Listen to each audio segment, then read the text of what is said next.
കർത്താവായ യേശുക്രിസ്തുവിന്റെ നിസ്തുല്യ നാമത്തിൽ എൻ്റെ സ്നേഹ വന്ദനം. ഗ്രേസ് ടിവിയിൽ കൂടെ ഇവിടെ ദൈവവചനം ശ്രദ്ധിച്ചുകൊണ്ടിരിക്കുന്ന എല്ലാ പ്രിയപ്പെട്ടവർക്കും അവർ ദൈവാനുഗ്രഹത്തിന്റെ കലവർ ദൈവം തുറന്ന് അനുഗ്രഹിക്കട്ടെ. നമ്മൾ കഴിഞ്ഞ ക്ലാസ്സിൽ എഫെസ്യൻ 1 അധ്യായത്തിന്റെ 1 മുതൽ 3 വരെയുള്ള കാര്യങ്ങൾ ചിന്തിച്ചു. ഇന്ന് നമുക്ക് 4 മുതൽ 6 വരെയുള്ള വാക്യങ്ങളിലേക്ക് നമ്മൾ വരികയാണ്. 4 മുതൽ 6 വരെ. നാം തൻ്റെ സന്നിധിയിൽ വിശുദ്ധരും നിഷ്കളങ്കരും ആകേണ്ടതിന് അവൻ ലോകസ്ഥാപനത്തിന് മുമ്പേ നമ്മെ അവനിൽ തിരഞ്ഞെടുക്കുകയും തിരുഹിതത്തിൻ്റെ പ്രസാദപ്രകാരം യേശുക്രിസ്തു മുഖാന്തരം നമ്മെ ദത്തെടുക്കേണ്ടതിന് അവൻ പ്രിയനായവനിൽ നമുക്ക് സൗജന്യമായി നൽകിയ തൻ്റെ കൃപാമഹത്വത്തിൻ്റെ പുകഴ്ചയ്ക്കായി സ്നേഹത്തിൽ നമ്മെ മുൻ നിയമിക്കുകയും ചെയ്തുവല്ലോ. 4 മുതൽ 6 വരെയുള്ള വാക്യങ്ങൾക്കകത്ത് രക്ഷ എന്നുള്ള വിഷയം കാണാം. രക്ഷ, ക്രിസ്തുവിൽ കൂടിയുള്ള രക്ഷ. നമ്മൾ ആരായിരുന്നുവെന്നും ഇപ്പോൾ നമ്മൾ എന്തായെന്നും ഈ വാക്യങ്ങൾ നമുക്ക് കാണുവാനായിട്ട് കഴിയും. ഇവിടെ രക്ഷ എന്നുള്ള വിഷയത്തിനകത്ത് 3 പ്രധാനപ്പെട്ട വാക്കുകൾ നമ്മളിപ്പോൾ ഇവിടെ വായിച്ചു വെക്കാനിടയായില്ല. 1, തെരഞ്ഞെടുത്തു. 2, മുൻ നിയമിച്ചു. 3, ദത്തെടുത്തു. ഇപ്പൊ രക്ഷയ്ക്കകത്തുള്ള പ്രധാനപ്പെട്ടതായ 3 കാര്യങ്ങളാണ് പൗലോസ് ഇവിടെ ബോധ്യമാക്കി തരുന്നത്. നാം തന്റെ സന്നിധിയിൽ വിശുദ്ധരും നിഷ്കളങ്കരുമായി നിത്യത മുഴുവനും നാം ദൈവത്തോടുകൂടെ ഇരിക്കണം. ഇതാണ് ദൈവത്തിന് നമ്മളെപ്പറ്റിയുള്ള പ്ലാൻ. ഒരു സെക്കൻഡ് പോലും അങ്ങോട്ടും ഇങ്ങോട്ടും മാറാതെ നിത്യത മുഴുവനും കർത്താവിൻ്റെ കൂടെ ഇരിക്കണം എന്നുള്ളതായിരുന്നു ദൈവത്തിൻ്റെ ആഗ്രഹം. എന്ന് പറഞ്ഞാൽ കഴിഞ്ഞകാല നിത്യതയിൽ തന്നെ ദൈവം ഇപ്രകാരമാകണമെന്നുള്ള ദൈവ പദ്ധതി ലോകസ്ഥാപനത്തിന് മുമ്പേ കഴിഞ്ഞകാല നിത്യതയിൽ ദൈവം തമ്പുരാൻ ക്രമീകരിച്ചു വെച്ചു എന്നുള്ളതാണ്. അപ്പം രക്ഷാ പദ്ധതിക്കകത്ത് ദൈവത്തിൻ്റെ പ്ലാൻ എന്ന് പറയുന്നത് ദൈവത്തോട് കൂടെ ഇരിക്കണം എപ്പോൾ നിത്യത മുഴുവനും. ഉൽപ്പത്തി പുസ്തകം 1 ആദിയിൽ ദൈവം ആകാശവും ഭൂമിയും സൃഷ്ടിച്ചു എന്ന് നമുക്ക് കാണാൻ സാധിക്കും. ആ സൃഷ്ടിപ്പിന് മുമ്പേ, ഉണ്ടാകുന്നതിന് മുമ്പേ കഴിഞ്ഞകാല നിത്യതയിൽ ദൈവം നമ്മുടെ രക്ഷ തയ്യാറാക്കുകയായിരുന്നു വാസ്തവത്തിൽ ചെയ്തത്.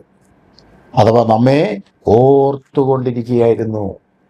അപ്പോൾ 4-ാമത്തെ വാക്യത്തിൽ 6 വരെ വായിക്കുമ്പോൾ 3 പ്രധാനപ്പെട്ട വാക്കുകളിൽ രക്ഷയുടെ സംവിധാനങ്ങളെ നമുക്ക് കാണാൻ സാധിക്കും. അവിടെ സ്നേഹത്തിലാണ് ദൈവം തമ്പുരാൻ നമ്മളെ തിരഞ്ഞെടുത്തതും നിയമിച്ചതും ദത്തെടുത്തതും. ദൈവസ്നേഹം. നാം പുത്രനെ പോലെ ആയിത്തീരണമെന്നാണ് ദൈവത്തിൻ്റെ പ്ലാൻ. അക്ഷരാർത്ഥത്തിൽ അത് തന്നെ സംഭവിക്കും. നാം ഒരിക്കൽ അവനോട് സദൃശ്യന്മാരാകും എന്ന് നമ്മൾ കാണുന്നുണ്ട്. അങ്ങനെയാണെങ്കിൽ തിരഞ്ഞെടുപ്പ് 1-ാമത്തെ വാക്കതാണ് തിരഞ്ഞെടുക്കുക. നമ്മളാണെങ്കിൽ ഒരു കാര്യം തിരഞ്ഞെടുക്കണമെങ്കിൽ ഇപ്പോൾ ഒരു 1000 തേങ്ങ നാളികേരം കൂട്ടിയിട്ടിട്ട് 10 നമുക്ക് മതിയെങ്കിൽ നമ്മളത് പലതും നോക്കി ഒന്ന് കുലുക്കി നോക്കി വലുപ്പം നോക്കി കേടില്ലെന്ന് മനസ്സിലാക്കി അങ്ങനെ തിരഞ്ഞ് ഏറ്റവും നല്ലത് നമ്മൾ തിരഞ്ഞെടുക്കാറുണ്ട്. എന്നാൽ ദൈവത്തിൻ്റെ തിരഞ്ഞെടുപ്പ് എന്ന് പറയുന്നത് വളരെ വ്യത്യാസമാണ്. എന്നെ കൊള്ളത്തില്ലെന്ന് മനസ്സിലാക്കിയിട്ടും കൊള്ളിക്കാമെന്ന് കണ്ട എന്നെ തിരഞ്ഞെടുത്ത എൻ്റെ ദൈവം തിരഞ്ഞെടുക്കുക. ലോകപ്രകാരം നോക്കുമ്പോൾ പലരെയും കാഴ്ചപ്പാടിൽ എന്നെ കൊള്ളുകയില്ല എങ്കിലും ദൈവത്തിൻ്റെ കാഴ്ചപ്പാടിൽ കൊള്ളാമെന്ന് കണ്ടുകൊണ്ട് തിരഞ്ഞെടുത്തു. അപ്പോൾ അനേകതം അവരെ മാറ്റി നിർത്തിയിട്ട് എന്നെ എടുത്തു.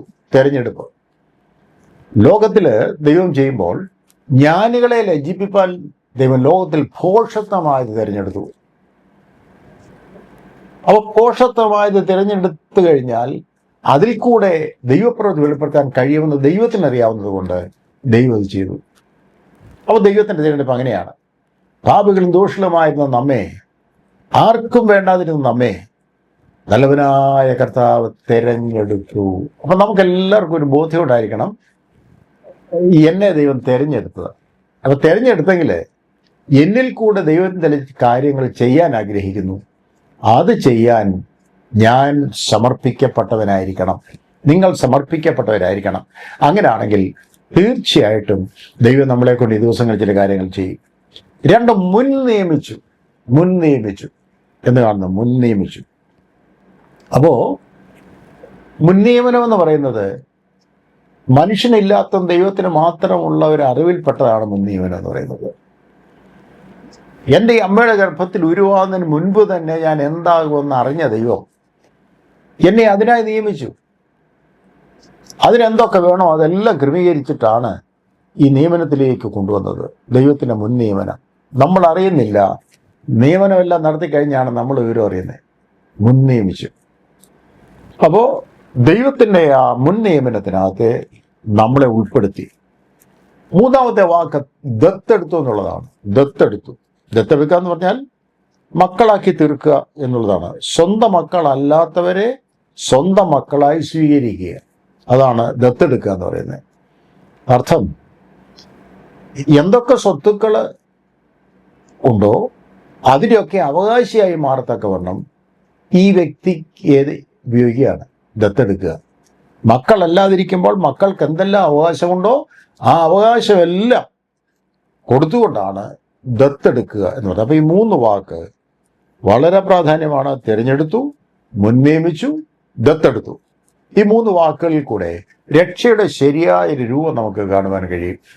നാം രക്ഷിക്കപ്പെട്ടപ്പോൾ നമുക്ക് ലഭിച്ച ഭാഗ്യ പദവിയിൽ ഈ മൂന്ന് വാക്കുകൾ നമുക്ക് മനസ്സിലാക്കാൻ പറ്റും. ഇത് മൂന്നും ചിന്തിച്ചാൽ ഒന്ന് തീർത്ത് പറയാം, നമ്മൾ ഒരിക്കലും യോഗ്യരായിരുന്നില്ല, നമ്മൾ അയോഗ്യരായിരുന്നു. എന്നാൽ അവിടെ ദൈവം നമ്മോട് കാണിച്ച സ്നേഹമാണ് ഈ മൂന്ന് വാക്കുകളിൽ കാണുന്നത്. ദൈവം നമ്മളെ തിരഞ്ഞെടുത്തപ്പോൾ, ദൈവം നമ്മളെ മുൻ നിയമിച്ചപ്പോൾ, ദൈവം നമ്മളെ ദത്തെടുത്തപ്പോൾ ഒറ്റ ഉദ്ദേശമേ ഉള്ളൂ, നിത്യത മുഴുവനും കർത്താവിൻ്റെ കൂടെ നമ്മൾ ഇരിക്കണം. രണ്ടാമത്തെ കാര്യം, കർത്താവിന് നമ്മളെ പറ്റിയുള്ള ചില പ്ലാനുകളിൽ കർത്താവിന് വേണ്ടി നമ്മളെക്കൊണ്ട് ചില കാര്യങ്ങൾ ചെയ്യിക്കാൻ ഉദ്ദേശിക്കുമ്പോൾ അത് ചെയ്യാനായിട്ട് നാം ബാധ്യസ്ഥരാണ് എന്ന് ഈ കാര്യങ്ങൾ നമുക്ക് കാണാൻ സാധിക്കുകയാണ്. രക്ഷയുടെ മഹത്വം, അവൻ നമ്മളെ രക്ഷിച്ചപ്പോൾ മക്കളായി രക്ഷിച്ചു എന്ന് പറഞ്ഞാൽ സകല അവകാശങ്ങളും തന്നുകൊണ്ട് നമ്മളെ രക്ഷിക്കുകയായിരുന്നു. കൃപാമഹത്വത്തിൻ്റെ പുകഴ്ചയ്ക്കായിട്ട്, കൃപാമഹത്വത്തിൻ്റെ പുകഴ്ച, ഈ വാക്കുകളൊക്കെ വളരെ പ്രാധാന്യമുള്ളതാണ്. കൃപയുടെ മഹത്വം നിത്യത മുഴുവൻ പുകഴ്ത്തപ്പെടുവാൻ കഴിയുന്ന നിലയിലാണ് നമ്മളെ മക്കളാക്കി ദൈവം തമ്പുരാൻ രക്ഷിച്ചെടുത്തത് എന്ന് കാണുന്നുണ്ട്. അപ്പം അവനത് പ്രവർത്തിച്ചു. ക്രൂശിലാണത് വെളിപ്പെടുത്തിയത്. ക്രൂശില നമുക്ക് ബോധ്യമാക്കി തന്നു. കൃപാമഹത്വത്തിൻ്റെ പുകഴ്ച നിത്യത മുഴുവനും കാണത്തക്കവണ്ണം, നിത്യത മുഴുവനും പുകഴ്ത്തിക്കൊണ്ടിരിക്കുന്ന ആ അനുഭവത്തിലേക്ക് മാറ്റുവാൻ വേണ്ടിയാണ് നമ്മളെ മുൻ നിയമിച്ചതും തിരഞ്ഞെടുത്തതും ദത്തെടുത്തതും എന്ന് കാണാൻ സാധിക്കാണ്. 6-ാമത്തെ വാക്യത്തിൽ കൃപയുടെ അത്യന്ത ധനം ദൈവം നമ്മെ കാണിക്കും. നമ്മുടെ പ്രതികരണം ഇതിന് യോഗ്യമായി ജീവിക്കുക എന്നുള്ളതാണ്. അപ്പോൾ കൃപയുടെ അത്യന്ത ധനം നിത്യത മുഴുവനും കാണത്തക്കവണ്ണം, ഈ കൃപയാൽ വിശ്വാസം രക്ഷിക്കപ്പെട്ട നമുക്ക് നിത്യത മുഴുവൻ അത് കാണത്തക്കവണ്ണം അതിനായിട്ട് ദൈവം തമ്പുരാൻ നമ്മളെ സൃഷ്ടിച്ചു എന്ന് കാണുകയാണ്. അപ്പോൾ വീണ്ടെടുപ്പിലെ 4 അനുഗ്രഹങ്ങൾ, സ്വർഗീയ ദൈവം നമ്മളെ വീണ്ടെടുത്തപ്പോൾ അവിടെയുള്ള 4 അനുഗ്രഹങ്ങൾ ഇതാണ്. 1, നമ്മെ അവൻ അനുഗ്രഹിച്ചു. 2, തിരഞ്ഞെടുത്തു. മുൻ നിയമിച്ചു, ദത്തെടുത്തു. 7-ാം വാക്യത്തിൽ അവനിൽ എന്നാവർത്തിച്ച് പറയുന്ന പ്രയോഗം നമുക്കിവിടെ കാണാം. അവനിൽ 7-ാമത്തെ വാക്യം ഇവിടെ വായിക്കുമ്പോൾ ഇവിടെ കാണുന്നത്, അവനിൽ നമുക്ക് അവൻ്റെ രക്തത്താൽ അതിക്രമയുടെ മോചനമെന്ന വീണ്ടെടുപ്പുണ്ട്. അവനിൽ എന്ന പദം എഫേസ്യരുടെ 1-ാം അധ്യായത്തിൻ്റെ 1, 3, 5, 6, 7, 9, 13 ഇൻ ഹിം നമുക്ക് കാണാൻ സാധിക്കും. അവനിൽ. യേശു ഇല്ലാതെ ഒരു അനുഗ്രഹവും നമുക്കില്ല. നമ്മുടെ കെയർ ഓഫ് കർത്താവാണ്. കർത്താവിനെ കൂടാതെ ഒരു അനുഗ്രഹം നമുക്ക് ഇല്ല. കർത്താവിൽ മാത്രമാണ് അനുഗ്രഹം. രക്ഷ കർത്താവിലാണ്, സകല അനുഗ്രഹങ്ങളും കർത്താവിലാണ്. അപ്പോൾ അവനിൽ എന്ന പദം ഇവിടെ ഏറ്റവും പ്രധാനപ്പെട്ട കാര്യമാണ്. സ്വർഗത്തിലെ സകല ആത്മീയ അനുഗ്രഹങ്ങളാലും ക്രിസ്തുവിൽ, ഇൻ ഹിം. അപ്പോൾ ക്രിസ്തുവിൽ കൂടെ അല്ലാതെ, അവൻ്റെ പ്രമാണത്തിൽ കൂടെ അല്ലാതെ, അവൻ്റെ വ്യവസ്ഥയിൽ കൂടെ അല്ലാതെ നമുക്ക് അനുഗ്രഹം പ്രാപിപ്പാൻ കഴിയുകയില്ല. അതിക്രമങ്ങളുടെ മോചനമെന്ന വീണ്ടെടുപ്പ്. ഉണ്ടോ? വീണ്ടെടുപ്പിൻ പദ്ധതിക്കകത്തുള്ള പ്രധാനപ്പെട്ട ഒരു ഭാഗമാണ് അതിക്രമങ്ങളുടെ മോചനം എന്ന വീണ്ടെടുപ്പ്. വീണ്ടെടുപ്പിനെ പറ്റി ചിന്തിക്കുമ്പോൾ കൊലോസ്യർ 1:14 നമുക്കത് കാണാൻ സാധിക്കും. അവനിൽ നമുക്ക് പാപമോചനം എന്ന വീണ്ടെടുപ്പുണ്ട്. പാപമോചനം എന്ന വീണ്ടെടുപ്പ്. പാപമോചനം എന്ന വീണ്ടെടുപ്പ്. അപ്പോൾ പാപമോചനം എന്ന വീണ്ടെടുപ്പിനെ പറ്റി പറയുന്നത് കർത്താവായ യേശുക്രിസ്തുവിന്റെ ക്രൂശുമരണത്തിൽ കൂടെ നമുക്ക് ലഭിച്ച സൗജന്യ രക്ഷയിൽ നമുക്ക് ലഭിച്ച പാപമോചനം. അപ്പം ആ ദൈവത്തിന്റെ വീണ്ടെടുപ്പിൻ പദ്ധതിക്കകത്ത് നമുക്ക് ലഭിച്ച ഏറ്റവും വലിയൊരു ഭാഗ്യമാണ് നമ്മുടെ പാപത്തിൽ നമ്മളെ മോചിപ്പിച്ചു. പുത്രന്റെ രക്തം കൊണ്ട് കഴുകി ശുദ്ധീകരിച്ച് അന്ന് വരെ ചെയ്തു കൂട്ടിയ സകല പാപങ്ങളെ ക്ഷമിച്ചിട്ട് ഒരു പുത്തൻ മനുഷ്യനായി തീരത്തക്കവണ്ണം നമ്മളെ രൂപാന്തരപ്പെടുത്തി. അവിടെയാണ് പാപമോചനം എന്ന വീണ്ടെടുപ്പ് കാണുവാൻ കഴിയുന്നത്. നഷ്ടപ്പെട്ടു പോയ സ്ഥലത്ത് നിന്ന് പിന്നെ നമ്മളെ തിരിച്ചെടുത്ത് പാപം മോചിപ്പിച്ച് തന്ന് മക്കൾ എന്നുള്ള സ്ഥാനത്തേക്ക് നമ്മളെ കൊണ്ടുവന്നു. നമ്മളെ ദത്തെടുത്തപ്പോൾ ഇതാണ് സംഭവിച്ചത്. വീണ്ടെടുത്തപ്പോൾ ഇതാ സംഭവിച്ചത്. തെരഞ്ഞെടുത്തപ്പോഴും ഇതാ സംഭവിച്ചത്.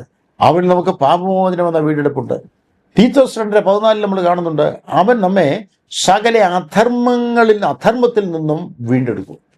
ഈ വീണ്ടെടുപ്പിന് പദ്ധതിക്കകത്തുള്ള അടുത്ത കാര്യമാണ് സകല അധർമ്മത്തിൽ നമ്മളെ വീണ്ടെടുത്തു എന്ന് പറഞ്ഞാൽ രക്ഷിക്കപ്പെട്ടു എന്നുള്ള വിഷയത്തിന്റെ മുമ്പിൽ നിത്യ നരകാഗ്നിയുടെ ആഴത്തിൽ നമ്മളെ പൊക്കിയെടുത്തു.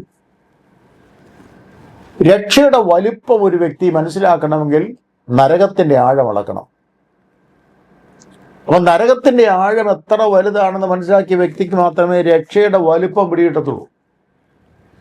അപ്പൊ നമ്മളെ വീണ്ടെടുപ്പിൻ പദ്ധതിക്കകത്ത് കൊണ്ടുവന്നപ്പോൾ നമ്മുടെ സകല അധർമ്മത്തിൽ നിന്നും ദൈവം നമ്മളെ വീണ്ടെടുത്തുനിന്ന് കാണുകയാണ്.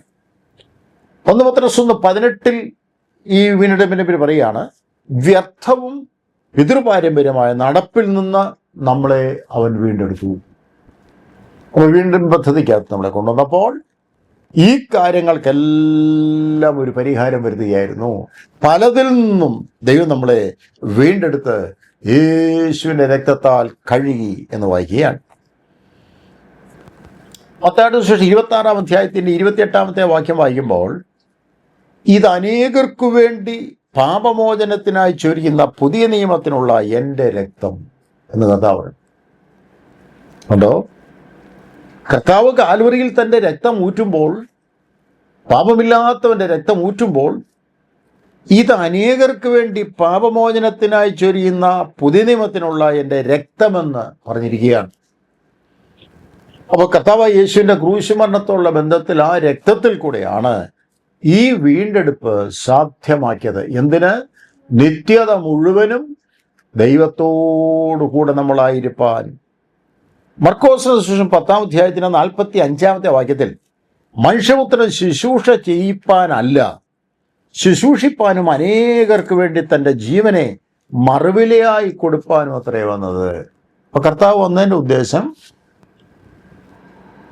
തൻ്റെ ജീവനെ മറുവിലയായി കൊടുത്ത് തൻ്റെ രക്തത്തിൽ കൂടെ നമുക്ക് വീണ്ടെടുപ്പുണ്ടാക്കി, ഒരിക്കലും യോഗ്യതയില്ലാതെ പുറംപറമ്പിലൂടെ നമ്മളെ മക്കളാക്കി അവകാശികളാക്കി എന്നുവരെ നിത്യത മുഴുവനും ഞാൻ കർത്താവിൻ്റെ കൂടെ ഇരിപ്പാൻ.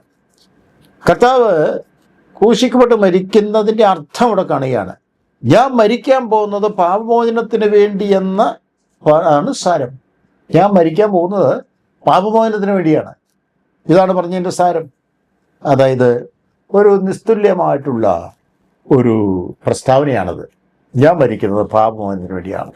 അനേക മഹാന്മാർ ഭൂമിയിൽ മരിച്ചു. പക്ഷെ ക്രിസ്തുവിൻ്റെ ക്രൂശുമരണത്തിന് മാത്രമുള്ള ഒരു പ്രത്യേകത എന്ന് പറയുന്നത് മനുഷ്യവർഗത്തിൻ്റെ പാപത്തിൻ്റെ മോചനത്തിന് വേണ്ടിയാണ് കർത്താവ് മരിക്കാൻ പോകുന്നതെന്ന് താൻ വ്യക്തമാക്കി. എഫെസ്യർ 1:8 അതവൻ നമുക്ക് ഞാൻ ധാരാളമായി കാണിച്ച കൃപാധനപ്രകാരം സകലജ്ഞാനവും വിവേകവുമായി നൽകിയിരിക്കുന്നു. അപ്പൊ എത്ര ഭാഗ്യ പദവിയിലേക്കാണ് ദൈവം നമ്മളെ കൊണ്ടുവന്നിരിക്കുന്നത് എന്നവിടെ കാണുന്നു. ധനമെന്ന പദം 6 പ്രാവശ്യം ഇവിടെ കാണാം. ഗോഡ് ഈസ് റിച്ച്, ദൈവം ധനവാനാണ്. എന്തിനെല്ലാം നമ്മുടെ കർത്താവ് ധനവാനാണ്.